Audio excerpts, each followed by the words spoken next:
من أراد الحج فليتعجل فإن أحدكم لا يدري ماذا يبلغ الله الرسول صلى الله عليه وسلم حديث المتوسل ثم ترى فجر ربك به ثم ترى فجر يذكر به ثم ترى طريق الصلاة করনা কারণ হচ্ছে তোমরা সম্মুখে কোন পরিস্থিতির সম্মুখীন হবে তোমরা কেউ জানো না বান্দারের একটি ফরজ বিধান যে মানুষটা বাইতুল্লাহর হক আদায় করে না রাসূলুল্লাহ সাল্লাল্লাহু আলাইহি ওয়াসাল্লাম তার সম্পর্কে কত কঠোর ভাষা উল্লেখ করেছেন হাদিসের মধ্যে পাওয়া যায় من ملك زادا وراحلة تبلغه إلى بيت الله ولم يحجا فلا عليه أن يموت يهوديا ولا نصرانيا أن الرسول صلى الله عليه وسلم مرسل من ملك زادا وراحلة من ملك زادا وراحلة تبلغه إلى بيت الله ولم يحجا فلا عليه أن يموت يهوديا ولا نصرانيا أن الرسول صلى الله عليه وسلم بلتسين من ملك زادا وراحلة যে ব্যক্তি পাথেয় এবং বাহনের ব্যবস্থা থাকা সত্ত্বেও এবং বাইতুল্লাহে পৌঁছতে পারে এমন সামর্থ্য থাকা সত্ত্বেও সে হজ আদায় করল না فلا عليه أن يموت يهوديا ولا نصرانيا আল্লাহ রাসূল সাল্লাল্লাহু আলাইহি ওয়াসাল্লাম বলেন আমি সেটা করি না চাই সে ইহুদ হয়ে মারা যাক অথবা খ্রিস্টান হয়ে মারা যাক কত বড় কঠোর সতর্কবাণী আল্লাহ রাসূল উল্লেখ করেছে বন্ধু তোমার পাথেও আছে তোমার বাহনের ব্যবস্থা আছে তুমি বাইতুল্লাহ যাওয়ার সামর্থ্য রাখো তারপরে তুমি হজ আদায় করো না রাসূল বলেছেন তুমি চাইলে ইহুদি হয়ে মারা যাও অথবা খ্রিস্টান হয়ে মারা যাও তাতে কিছু আসে যায় না এই জন্য বন্ধুরা আমার মুস্তাদের উপর ফরজ হয়ে গেছে আল্লাহ তাআলা আদায় করে আল্লাহ রাসূল সাল্লাল্লাহু আলাইহি ওয়াসাল্লাম অন্য একটা হাদিসের মধ্যে বলছেন ইন্নাল হাজ্জা ইয়াহদিমু মা কানা ক্বাবলাহু হজ করার কারণে আল্লাহ সুবহানাহু ওয়া তাআলা বান্দার পিছনের সমস্ত গুনাহগুলো মাফ করে দেয় সুবহানাল্লাহ আওয়াজ দিয়ে বলি বন্ধুরা আমার আমরা যদি একবার সুবহানাল্লাহ বলে ফেলি তাহলে আমাদের কোনো সমস্যা হবে না রাসূলুল্লাহ সাল্লাল্লাহু আলাইহি ওয়াসাল্লাম বলেছেন কুরবান যদি দুনিয়ায় একবার সুবহানাল্লাহ বলে তাহলে তার জন্য জান্নাতে একটা গাছ তৈরি হয়ে যায় যে গাছের বৃক্ষটা এত বড় আরবের দুধনি যদি তার গুড়ের মধ্যে দৌড়ায় এমনকি 500 বছর দৌড়ানোর পর সে ঘোড়ার এক প্রান্ত থেকে অপর প্রান্তে আসতে পারবে না এই জন্য বন্ধু আমার আমরা কোন সময় সুবহানাল্লাহ কোন সময় আলহামদুলিল্লাহ, কোন সময় আল্লাহু আকবার বলবো। বান্দারা তোমার এই সামান্য একটু আমল কাল কিয়ামতের দিন জান্নাতে যাওয়ার জরিয়া হয়ে যেতে পারে। এই জন্য বান্দারে আমার, আমাদের সময়গুলো অবহেলায় কাটানোর প্রস্তুত নেই। সব সময় সময়কে কাজে লাগাতে হবে। এই জন্য কয়েকজন বলেছেন সময় হচ্ছে তরবারির মতো, তুমি সময়কে তোমার আমলের দ্বারা কেটে ফেলো, নতুবা সময় তোমাকে কেটে কেটে টুকরো টুকরো করে দিবে। বাংলায় আমার এই সময় হচ্ছে মানুষের জীবন, এই সময় হচ্ছে বাংলার জীবন। সময় শেষ হওয়ার সাথে সাথে বাংলা তুমি অপারে চলে যেতে হবে। এক সেকেন্ড তুমি দুনিয়ার মধ্যে থাকতে পারলে না। তুমি মৃত্যু থেকে যতই পলায়ন করো, তুমি যতই দূরে থাকো, মৃত্যু তোমাকে একদিন গ্রাস করে নেবে। আল্লাহ তাআলা তার কালামুল্লাহ শরীফের মধ্যে বলেন, কুল ইন্নাল মাউতা আল্লাযী তাফিরুনা মিনহু ফাইন্নাহু মুলাকীকুম। ওরে বান্দা, তোমরা যে মৃত্যুর থেকে পলায়ন করো, নিশ্চয় নিশ্চয় তার দিন তোমাদের সাক্ষাৎ করবে। এই জন্য বন্ধু আমার, সময়গুলোকে কাজে লাগাতে হবে। কোন একটা সময় যেন আমার বেকার না যায়, সব সময়টা যেন আমার কাজের মধ্যে যায়, আমলের মধ্যে যায়, এই দিকে আমাদেরকে খেয়াল রাখতে হবে। বন্ধুরা আমার, আজকে তোমার পরবর্তী ফরজ হয়ে গিয়েছে, বাইতুল্লাহ যাওয়ার সময় তোমার এসে গেছে, তুমি কিন্তু সেই সময়টাতে হজ করো না, বাইতুল্লাহ তুমি জিয়ারত করো না। একদিন তোমাকে পস্তাতে হবে, একদিন তোমাকে পস্তাতে হবে। বন্ধুরা আমার, আয়েশা রাদিয়াল্লাহু তাআলা আনহা থেকে বর্ণিত একটি হাদিস, বুখারী শরীফের 1520 নম্বর হাদিস।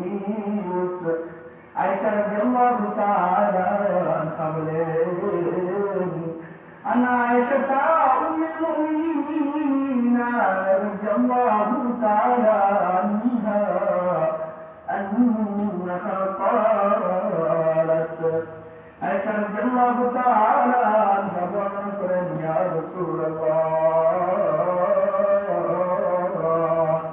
ও আল্লাহর রাসূল, আমরা তো মনে করি আফজালুল জিহাদ আল্লাহর কাছে সব থেকে প্রিয় আমল হচ্ছে জিহাদ।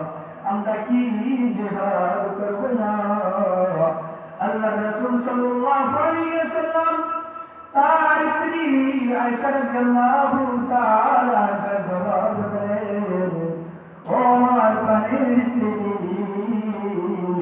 তোমাদের মহিলাদের জন্য সব থেকে উত্তম জিহাদ হলো হজ্জে মাবরুর, বাইতুল্লাহ জিয়ারত করা। অনেক হাদিসের মধ্যে বর্ণিত আছে, আয়েশা রাদিয়াল্লাহু তাআলা আনহা একবার আল্লাহর রাসূলকে সম্বোধন করে বলেন, ও আল্লাহর রাসূল, আমরা কি আপনাদের সাথে জিহাদ করব না?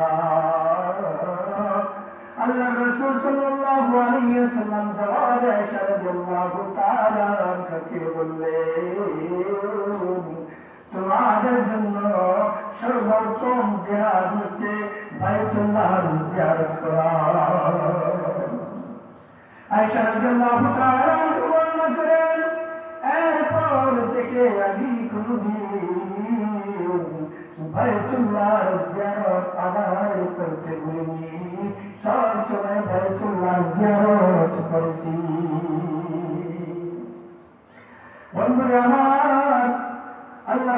সাল্লাল্লাহু আলাইহি ওয়াসাল্লাম হাদিসের মধ্যে বলেছেন সবথেকে প্রিয় আমল এক নম্বর আল্লাহর সাথে কাউকে অংশীদার সাব্যস্ত না করা, আর 2 নম্বর হচ্ছে জিহাদ করা, আর 3 নম্বর হচ্ছে বাইতুল্লাহর জিয়ারত করা। আমি আপনি মুসলমান হিসেবে আল্লাহর কাছে সব থেকে প্রিয় আমল কোনটি তা খুঁজে খুঁজে বের করে তা আদায় করার চেষ্টা করব। তো রাসূলুল্লাহ সাল্লাল্লাহু আলাইহি ওয়াসাল্লাম আল্লাহর কাছে সব থেকে প্রিয় আমলের অন্যতম একটি উল্লেখ করেছে বাইতুল্লাহ জিয়ারত করা, বাইতুল্লাহর সাথে মুলাকাত করা। বন্ধুরা আমার, আজকে তোমার টাকা পয়সা আছে, বন্ধ বাড়ি গাড়ি সব কিছু তুমি আজকে হজ করতেছ না, তুমি মনে করতেছ আরেকটু সময় ধরে আমি হজ আদায় করব, আমি সরকারি চাকরি করতেছি, যদি আমি পেনশন পেয়ে যাই তখন আমি হজ আদায় করব, আমি ব্যবসা করতেছি, আর যখন একটা পুঁজি হয়ে যাবে, ভালো একটা সম্পত্তি অর্জিত হয়ে যাবে, তখন আমি হজ আদায় করব। বন্ধু আমার, অনেকে মনে করেন যদি বাইতুল্লাহ জিয়ারতে চলে যায় তাহলে বাইতুল্লাহ জিয়ারত থেকে সে তো আর গুনাহের কাজ করতে পারবে না, তাই সে একটু ব্যবসার মধ্যে 2 নম্বরই করে থাকে। বন্ধুরে আমার, তুমি ব্যবসা করো, কোনো অসুবিধা নাই, ব্যবসা একটা ভালো জিনিস, কিন্তু তোমার উপর যখন হজটা ফরজ হয়ে গেছে তুমি হজটা আদায় করে নাও।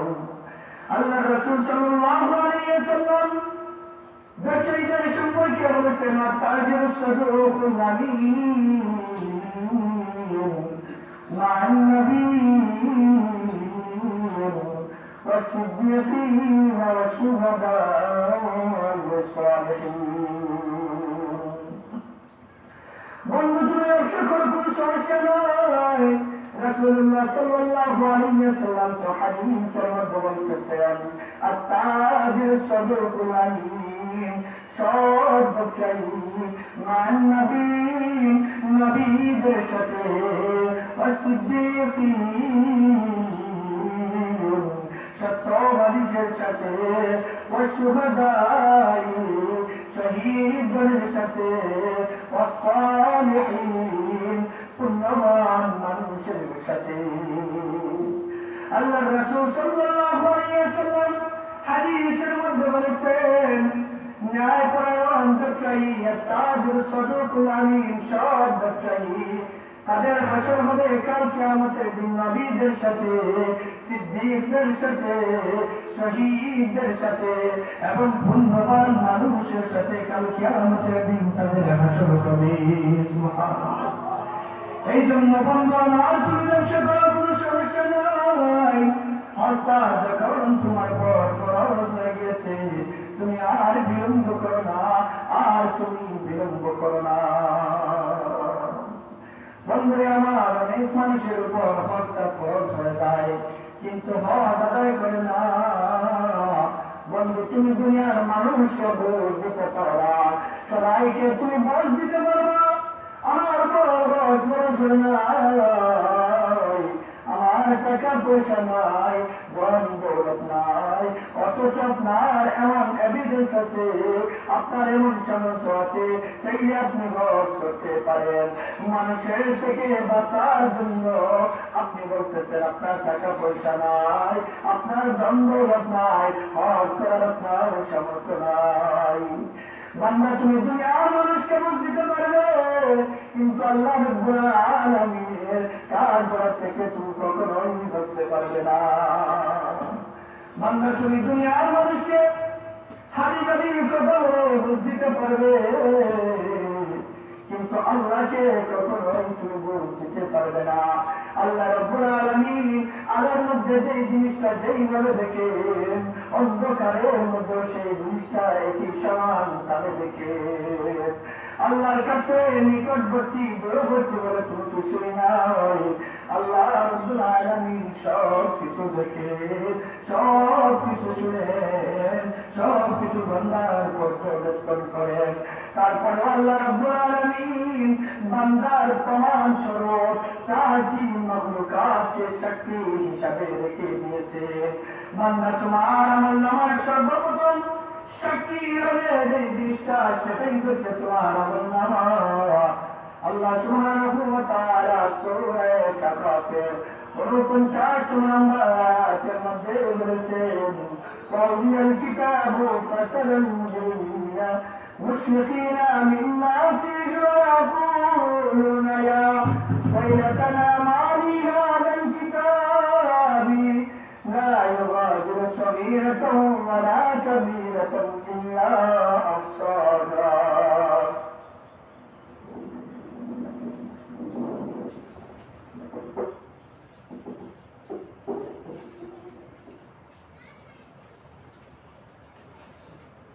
আল্লাহ সুবহানাহু ওয়া তাআলা বলতেছেন, বান্দা তোমার আমলের সাক্ষী স্বরূপ সর্বপ্রথম তোমার আমলনামার সাক্ষী হয়ে আল্লাহর কাছে সাক্ষ্য দিবে।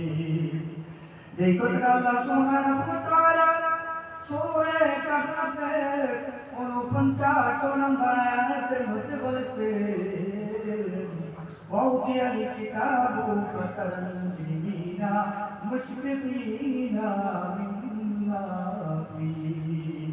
আল্লাহ সুবহানাহু ওয়া তাআলা বলতেছেন, বান্দার আমল যখন সম্মুখে পেশ করা হবে, ফাতারাল মুজরিমিনা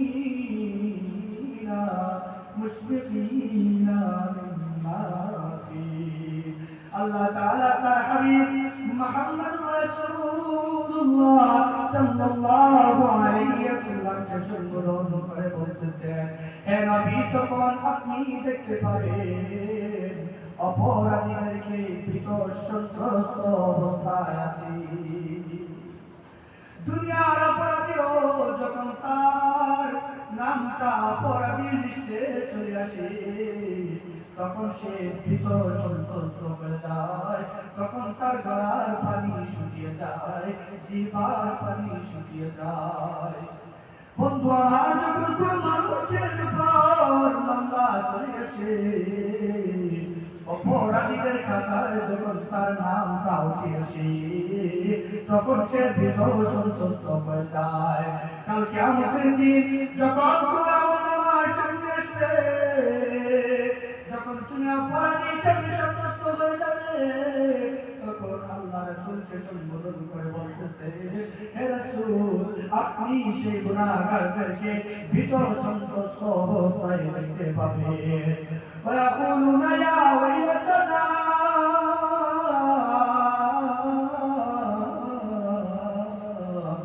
তখন সেই অপরাধীরা আফসোস করে বলতে থাকবে, মা লি হাযাল কিতাব, এটা কোন আমলনামা, লা ইউগাদিরু সগীরাতান ওয়া লা কাবীরাতান ইল্লা আহসাহা।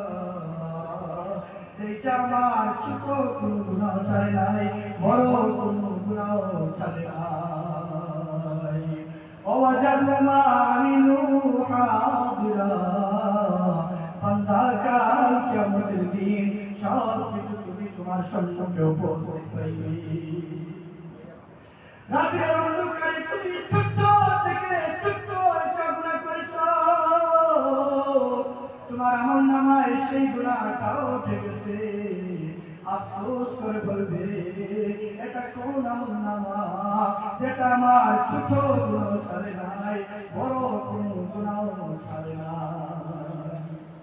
বন্ধু আমার, এই আমলনামা দুনিয়ার সাধারণ কোন সিসি ক্যামেরা নয়, এটা আল্লাহ রাব্বুল আলামিনের সিসি ক্যামেরা। অনেক সময় দেখা যায় যান্ত্রিক ত্রুটির কারণে সিসি ক্যামেরা দ্বারা অনেক অপরাধীদেরকে শনাক্ত করা যায় না, কিন্তু আল্লাহ রাব্বুল আলামিনের দিছি কেন আল্লাহ রাব্বুল আলামিনের আমলনামা এমন একটি আমলনামা যেটা কোনো জাতি কোনো কিছুই সেটাকে বাধা দিতে পারে না। এই জন্য বন্ধু আমার তোমার উপর করতে ফরজ হয়ে গেছে, মানুষকে তুমি ভোট দিতে পারবে কিন্তু তোমার আমলনামায় হজ না করার গুনাহ, হজ না করার শাস্তি চলতে যাবে। তখন তুমি আল্লাহ রাব্বুল আলামিনের সামনে দাঁড়িয়ে কিভাবে জবাব দিবে? বান্দারে আমার শুধু আমলনামা সাক্ষী হবে তা নয়, বরং কিয়ামত কাফিরিন ফেরেশতা কিরামকে আল্লাহ রাব্বুল আলামিন সাক্ষী হিসাবে বানিয়ে রেখেছেন। আল্লাহ রাব্বুল আলামিন সূরা ইনফিতারের 10, 11, 12 নম্বর আয়াতের মধ্যে বলেন, ওয়া ইন্না আলাইকুম লাহাফিযিন কিরামান কাতিবিন ইয়ালামুনা মা তাফআলুন। কিরামান কাতিবিন সম্মানিত ফেরেশতায়ে কিরাম তোমাদের সংরক্ষণকারী হিসাবে রয়েছে।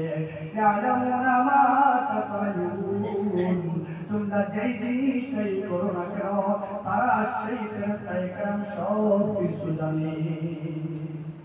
এই জন্য বন্ধু আমার এই আয়াত থেকে বোঝা যায় আল্লাহ রাব্বুল আলামিন ফেরেশতায়ে কিরামদেরকে এতটুকু অথরিটি দিয়েছে, তুমি যখন যেই কাজটা করবা, যখন যেই গুনাহটা করবা, যা কিছু করবা, ফেরেশতায়ে কিরাম সব কিছু জানে।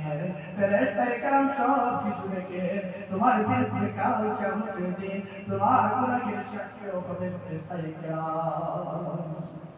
বন্ধুরা আমার তুমি ফেরেশতায়ে কিরামকে বলবে আল্লাহ রাব্বুল আলামিন ফেরেশতায়ে কিরাম যা বলতেছেন তা বলতেছেন, আল্লাহ রাব্বুল আলামিন এইটা ছেড়ে বান্দার অঙ্গ প্রত্যঙ্গকেও সাক্ষী স্বরূপ রেখেছেন।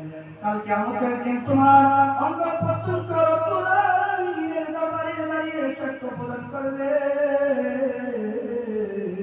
আল্লাহ রাব্বুল আলামিন সূরা ইয়াসিনের 65 নম্বর আয়াতে বলেন, আল-ইয়াওমা নাখতিমু আলা আফওয়াহিহিম ওয়া তুকাল্লিমুনা আইদিহিম ওয়া তাশহাদু আরজুলুহুম বিমা কানু ইয়াকসিবুন। আল-ইয়াওমা নাখতিমু আলা আফওয়াহিহিম ওয়া তুকাল্লিমুনা আইদিহিম ওয়া তাশহাদু আরজুলুহুম বিমা কানু ইয়াকসিবুন। বান্দারে তুমি তোমার জবান দ্বারা কাল কিয়ামতের দিন রব্বুল আলামিনের দরবারে মিথ্যা কথা বলবে। আল্লাহ রাব্বুল আলামিন তোমাদের মুখের মধ্যে নহর মেরে দিবে। ওয়া তুকাল্লিমুনা আইদিহিম, তোমাদের হাতগুলো কথা বলবে।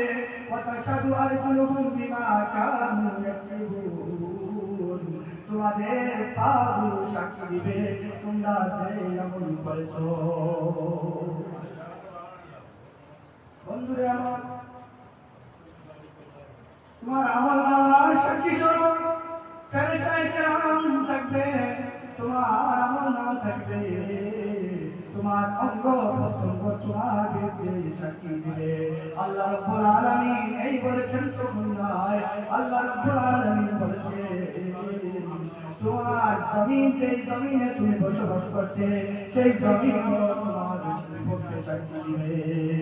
আল্লাহ সুবহানাহু ওয়া তাআলা সূরা জিলজালের 5 নম্বর আয়াতের মধ্যে বলেন, ইয়াওমাইদিন তুহাদ্দিসু আখবারাহা বিআন্না রাব্বাকা আওহা লাহা।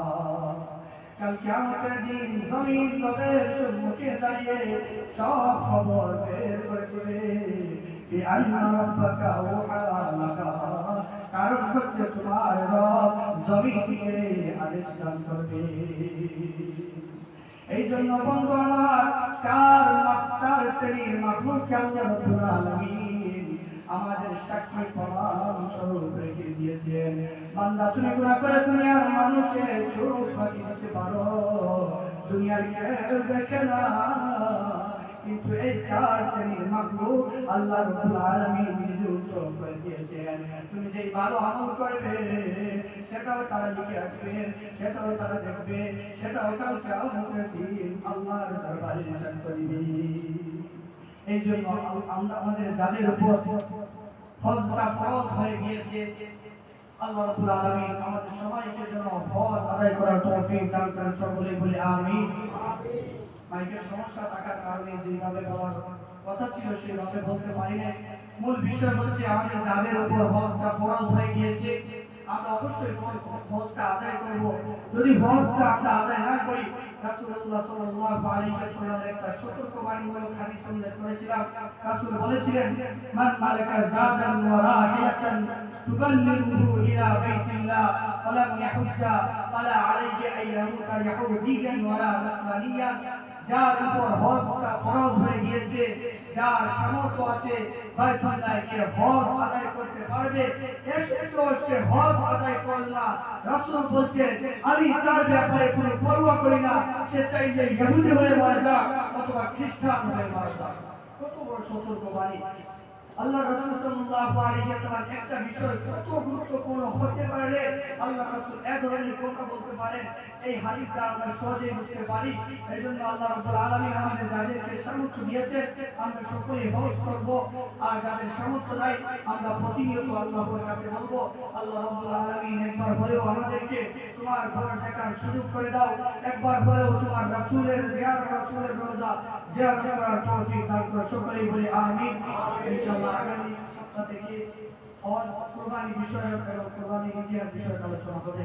ওয়া মা তাওফীকি ইল্লা বিল্লাহ।